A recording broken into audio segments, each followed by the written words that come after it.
अस्सलाम वालेकुम नाज़रीन, मैं हूँ इकरा नाज और आप देख रहे हैं इल्ज़ाम न्यूज़। आइए चलते हैं खबरों की जानिब। इस खबर की मज़ीद तफसीलात जानते हैं हमारे नुमाइंदे की इस रिपोर्ट में।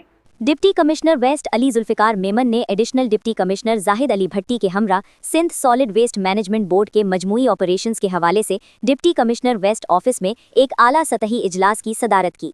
इजलास में जिला गरबी के तमाम पार्क्स, डिस्पेंसरियां, मसाजिद और कब्रिस्तानों के अलावा मेन रोड्स पर मौजूद कचरा कुंडियों के फौरी खात्मे पर रोशनी डाली गई।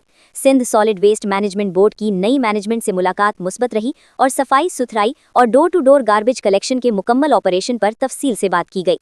डिप्टी डायरेक्टर जमाल शाह ने जिला वेस्ट को मॉडल डिस्ट्रिक्ट बनाने के लिए अपने इक़दामात का जिक्र किया और कहा कि हर सब डिवीजन और हर यूसी में ये काम जल्द मुकम्मल कर लिया जाएगा। डिप्टी कमिश्नर ने इस आइडिया का खैर मकदम किया। General manager Hangzhu Jingjian, operation manager Waseem Akhtar, sub division के असिस्टेंट डायरेक्टर्स, जोनल मैनेजर्स और फोकल पर्सन अनवर अली ने भी इजलास में शिरकत की और जिला वेस्ट को मॉडल डिस्ट्रिक्ट बनाने का इरादा किया।